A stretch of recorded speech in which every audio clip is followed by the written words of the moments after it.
অবশেষে সাময়িক বরখাস্ত হলেন শহীদ আবু সাঈদকে কটাক্ষ করা। কাউন্টডাউন শুরু হয়ে গেছে।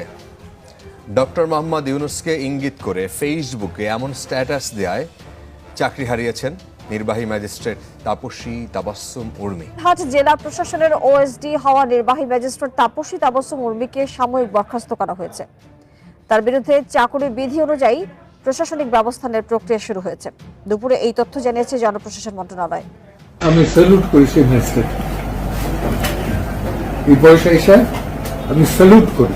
৭১কে যদি কেউ রিসেট করতে চায় তা আমরা তো ফ্ল্যাশ বাটনে দিয়ে তাকে ধুয়ে মুছে বানাই দেবো। আসসালামু আলাইকুম রহমতুল্লাহ, সবাই কেমন আছেন? আশা করি সবাই অনেক ভালো এবং সুস্থ আছেন। সবাইকে স্বাগতম জানাচ্ছি আমাদের আরেক নতুন ভিডিওতে। প্রতিদিনের মতো আমি আপনাদের রিয়াদ ফারুকী আবারও চলে আসলাম নতুন একটা ভিডিও নিয়ে। দর্শক, বর্তমানে সাম্প্রতিক সময়ে চলমান যে পরিস্থিতি, রাজনীতির যে বিষয়টাকে কেন্দ্র করে ইতিমধ্যে সামাজিক যোগাযোগ মাধ্যম থেকে শুরু করে বাংলাদেশের যে একটা অবস্থান চলতেছে, সেটা নিয়ে আজকের যে ভাইরাল বিষয়গুলোকে কেন্দ্র করে যে বিষয়টা ইতিমধ্যে সামাজিক যোগাযোগ মাধ্যমে ব্যাপকভাবে ভাইরাল, তার কিছু ভিডিও ফুটেজ আমি আপনাদের মধ্যে তুলে ধরার চেষ্টা করবো, যেখানে আপনারা বেশ কিছু ভিডিও এবং বেশ কিছু তথ্য জানতে পারবেন যে ভিডিওর মাধ্যমে। দর্শক, আর বেশি কথা বাড়াচ্ছি না, আমরা মূল আলোচনা চলে যাচ্ছি। ভিডিওটি অনেক লম্বা হয়ে যাবে, তাই আমি সংক্ষেপ করার ক্ষেত্রে মূল আলোচনা চলে যাচ্ছি। তার আগে আপনারা যারা আমাদের চ্যানেলটিতে এখন তো চ্যানেল সাবস্ক্রাইব করে সাথে থাকবেন, একটা লাইক দিয়ে সবাই ভিডিওটি ধৈর্য সহকারে দেখতে থাকুন। ডক্টর মোহাম্মদ ইউনূসকে ইঙ্গিত করে ফেসবুকে এমন স্ট্যাটাস দেয় চাকরি হারিয়েছেন নির্বাহী ম্যাজিস্ট্রেট তাপসী তাবাসসুম উর্মি। ওএসডির পর দিন আজকে তাকে সাময়িক বরখাস্ত করা হয়েছে। নেওয়া হচ্ছে বিভাগীয় ব্যবস্থাও। এদিকে উর্মির বিচার দাবিতে বিক্ষোভ হয়েছে রংপুরে। তবে আইনি সহায়তা দিয়ে তার পাশে থাকার কথা জানিয়েছেন প্রবীণ আইনজীবী জেড.আই খান পান্না। ছাত্র জনতার আন্দোলনের পর সামাজিক যোগাযোগ মাধ্যমে একের পর এক মন্তব্য করে আলোচনায় লালমনিরহাটের নির্বাহী ম্যাজিস্ট্রেট তাপসী তাবাসসুম উর্মি। সবশেষ ডক্টর মোহাম্মদ ইউনূস সরকারকে সাংবিধানিকভাবে ভিত্তিহীন উল্লেখ করে পতনের কাউন্টডাউন শুরু হয়েছে বলেও মন্তব্য করেন উর্মি।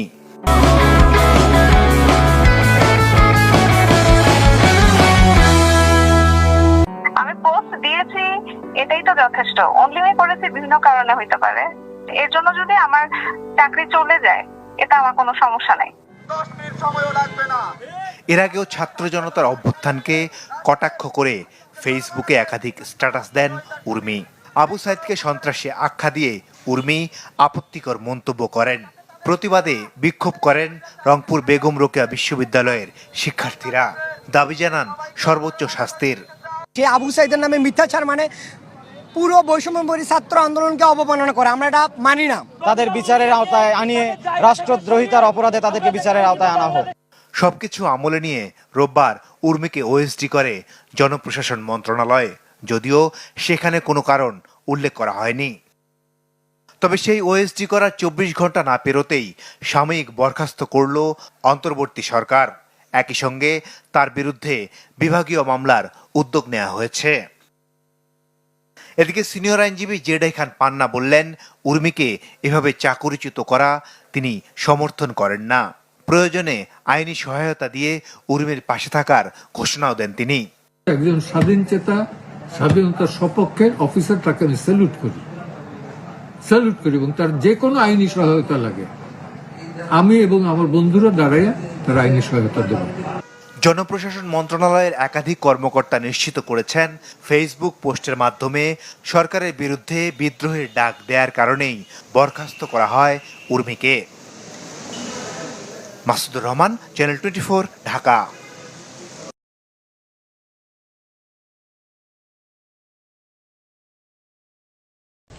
অবশেষে সাময়িক বরখাস্ত হলেন শহীদ আবু সাঈদকে কটাক্ষ করা সহকারী কমিশনার তাপসী তাবাসসুম উর্মি। এর আগে তাকে ওএসডি করা হয়েছিল। ফেসবুকে স্ট্যাটাসে প্রধান উপদেষ্টা সম্পর্কেও আপত্তিকর মন্তব্য করেছিলেন তিনি। এর প্রতিবাদে রংপুর ও ঢাকা সহ দেশের বিভিন্ন স্থানে বিক্ষোভ করে তার স্থায়ী বহিষ্কার ও শাস্তির দাবি জানিয়েছে বৈষম্য বিরোধী ছাত্র আন্দোলন।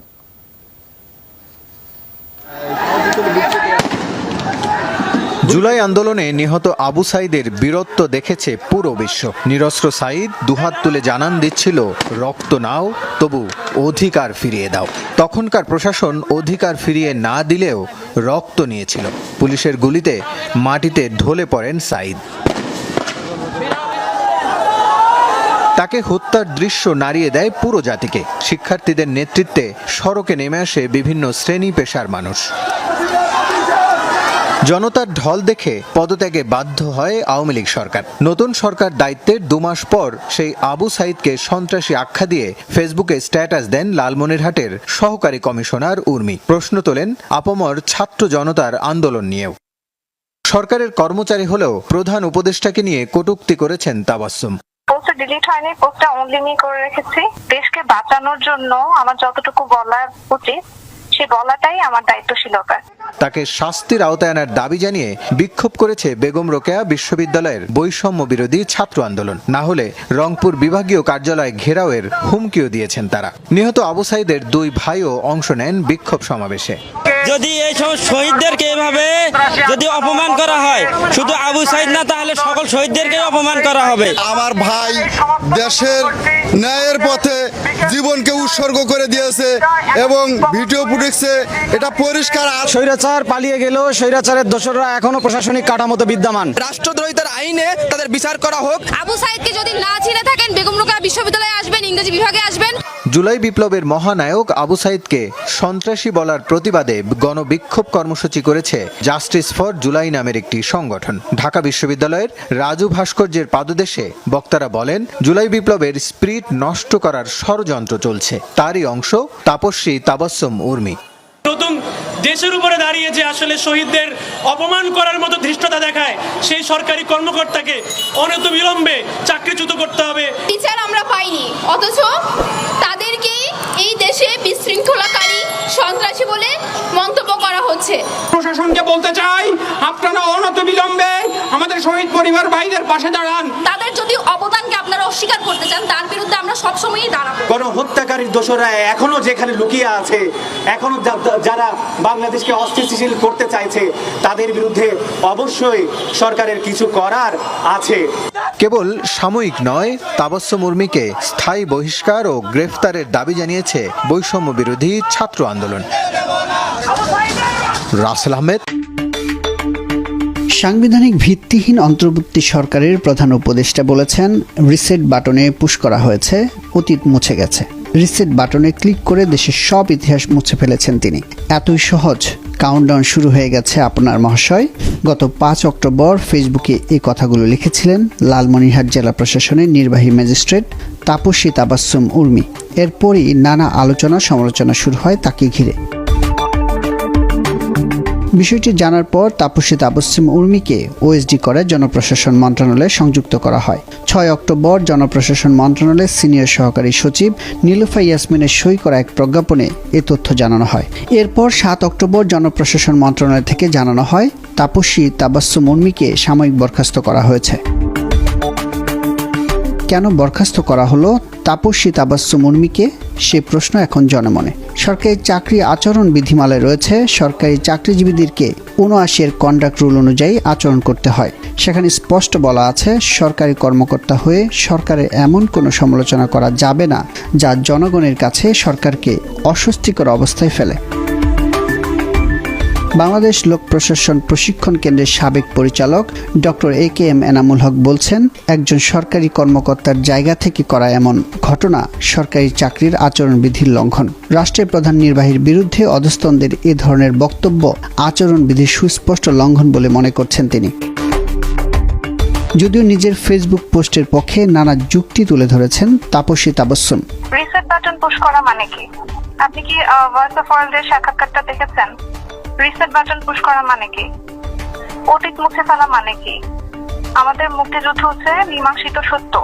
আমাদের জাতির পিতা বঙ্গবন্ধু, এগুলো সবই মীমাংসিত সত্য। রিসেট বাটন পুশ করে সব অতীত মুছে ফেলা, এটা মানে কি? এটা তো তাহলে আমি তো মনে করি যে আসলে মুক্তিযুদ্ধের বিরোধী শক্তি আমাদের দেশে এখন গভর্নমেন্ট হিসেবে আছে। তো আমি আমার মনে হচ্ছে যে আমার দায়িত্বশীল জায়গা এটাই যে আমার দেশকে বাঁচাতে হবে। এর জন্য আমার পক্ষ থেকে যতটুকু বলার, আমি একজন সাধারণ মানুষ, সাধারণ মানুষ হিসেবে আমার যতটুকু বলা, আমি যদি এই পজিশনে নাও থাকতাম আমি এটা সেম পোস্টে দিতাম, ঠিক আছে? ব্যক্তি উর্মি এসব বিভিন্ন পরিচয় করা দরকার নেই। আমি বাংলাদেশের নাগরিক হিসেবে বলছি, আমি মুক্তিযুদ্ধের পক্ষের শক্তি হিসেবে বলছি, আমি কোনো দলের পক্ষে বলতেছি না, আমি আমার কোনো ব্যক্তিগত মতামত দিচ্ছি না। নির্বাহী ম্যাজিস্ট্রেট তাপসী তাবাসসুম উর্মির ফেসবুকে ছাত্র জনতার গণ অভ্যুত্থানে ক্ষমতাচ্যুত শেখ হাসিনা সরকারের পক্ষে অবস্থান নিয়ে বেশ কিছু স্ট্যাটাসও মিলেছে। কোটা সংস্কার আন্দোলনের শুরুর দিকে 16 জুলাই পুলিশের গুলিতে নিহত রংপুর বেগম রোকেয়া বিশ্ববিদ্যালয়ের শিক্ষার্থী আবু সাইদকে সন্ত্রাসী বলেও ফেসবুকে পোস্ট করেছিলেন সরকারি এই কর্মকর্তা। আমরা যখন সমালোচনা করব নিশ্চয়ই যৌক্তিকভাবে আমরা সমালোচনা করব, কিন্তু উনি যেটা করেছেন একটা আওয়ামী ফ্যাসিবাদকে প্রতিষ্ঠিত করার জন্য কিংবা তাকে সমর্থন করার জন্য নির্লজ্জভাবে একটা সমালোচনা করলেন, সেইটা আমরা মনে করি এটা সঠিক হয়নি। তার যে 4টি বিধিমালা সেটাও উনি লঙ্ঘন করেছেন। ফলে দুইটা ব্যাপার, একটা হচ্ছে শহীদ আবু সাইদকে কেন্দ্র করে তার যে বক্তব্য সেটা প্রত্যাহার করা দরকার, তার জাতির কাছে ক্ষমা চাইতে হবে এবং এইরকম একটা বক্তব্য দেওয়ার জন্য তার যথাযথ শাস্তিও আমরা দাবি করছি। আমি স্যালুট করি সেই ম্যাজিস্ট্রেট, এই বয়সে এসে আমি স্যালুট করি। 71কে যদি কেউ রিসেট করতে চায় তা আমরা তো ফ্ল্যাশ বাটনে দিয়ে তাকে ধুয়ে মুছে পাঠাই দেবো, কিন্তু তার বিরুদ্ধে তো এরই মধ্যে ব্যবস্থা নেওয়া হয়ে গেছে। যে ব্যবস্থায় নেই তার আইনি প্রোটেকশনের জন্য অসংখ্য আইনজীবী দাঁড়াবে। যে মুক্তিযুদ্ধের পক্ষে কথা বললে পরে যদি তাকে ওএসডি করা হয় তাহলে বাংলাদেশে থাকার অধিকার কারো নাই, আমারও নাই, নাগরিকত্ব বাতিল করে দিই, স্টেটলেস হয়ে দিই, অসুবিধা কি? বাংলাদেশ গড়ছে যারা জীবন দিছে, সেই 71কে যদি কেউ রিসেট করতে চায় তা আমরা তো ফ্ল্যাশ বাটনে দিয়ে তাকে ধুয়ে মুছে পাঠাই দেবো। মাইন্ড ইট, আমরা কিন্তু পাকিস্তান আর্মিরে তোয়াক্কা করি না। হ্যাঁ, আমাদের রক্তের ভেতরে, শরীরে বার্ধক্য ধরছে কিন্তু রক্তের ভেতর তো বার্ধক্য ধরে নাই। এই রক্তের বীজ যে জায়গায় যাবে সেই জায়গায় মুক্তিযোদ্ধা জন্ম। সংবিধান সংস্কারের একটা কমিশন গঠন করা হয়েছে, সেই জায়গায় সংবিধান বিচার বিভাগ সংস্কারের জন্য একটা কমিশন হচ্ছে, সংবিধান সংস্কারের জন্য। এই দুইটা সেক্টরের জন্য আপনার জায়গায় কোন কোন জায়গাগুলোকে প্রায়োরিটি দেওয়া হচ্ছে? একটা হলো 70 সংবিধান লেভেলের প্রস্তুলন হচ্ছে, আর যদি ওই কেয়ারটেকার ঢুকাইতে চাই তার ঢোকা সংশোধন, কিন্তু পুনর্লিখনের আমি চরম বিরুদ্ধে। কেন স্যার? কেন পুনর্লিখনের প্রয়োজনটা আগে আমার বুঝেন। কি চান ওই জায়গায়? পাকিস্তান, পাকিস্তানে স্যার এটাই নেবেন। 116 কথা বেশিরভাগ জন বলছেন স্যার, যে সুপ্রিম কোর্টে মূলত বিচারাঙ্গনে আলাদা করা যাচ্ছে না 116 কারণে, এটা অনেকেই বলছেন। এটাও ঠিক, আংশিক ঠিক করে দেন। পার্সিয়াল ঠিক কেন স্যার? আংশিক আংশিক বললাম এই কারণে 116টা পড়েন কি আছে, যদি তারা মনে করে বেঠিক ওকে ওটা বাদ দিয়ে দিন বা চেঞ্জ করে এমন কিছু না করে যাবে গোদামি লেখা রয়েছে। আমাদের মূল কাঠামো ঠিক থাকে। কোনো ইভলিউশন, আমি তো সব বিষয়ে পণ্ডিত না, আমি অল্প দিক। আপনি তো আমাদের একজন অভিভাবক স্যার, এখন আমার মেধাও কম, বয়সও বাড়ছে, মনেও থাকে না সবকিছু। প্রথমত এখন যে একটা সাংবিধানিক সংস্কার এবং নির্বাচন ব্যবস্থা সংস্কার, সেই ক্ষেত্রে বলা হচ্ছে যে ত্রয়োদশ সংশোধনীটি বাতিল করলে রিভিউয়ের মাধ্যমে তাহলে তত্ত্বাবধায়ক সরকার ব্যবস্থা আবার ফিরে আসবে। এটি কি আসলে এইভাবে এখন এই অবস্থায় আনা সম্ভব কিনা, তত্ত্বাবধায়ক সরকার ব্যবস্থা ফিরে আনা সম্ভব কিনা, একটু যদি আপনার মতামত বলেন। এটা আদালতের বিষয়, কিন্তু আদালতে this case is pending before the honourable appellate high court, supreme court appellate division. প্রিয় দর্শক, ভিডিওটি দেখে আপনার মতামত অবশ্যই কমেন্ট করে জানাবেন। আজকে কে কোথা থেকে ভিডিও দেখেছেন অবশ্যই দ্রুত কমেন্টে জানাবেন। আমাদের চ্যানেলটিতে নতুন চ্যানেল সাবস্ক্রাইব করে সাথে থাকবেন। ধন্যবাদ সবাইকে। দেখাবো না কোনো ভিডিওতে, ভালো থাকবেন, সুস্থ থাকবেন। আল্লাহ।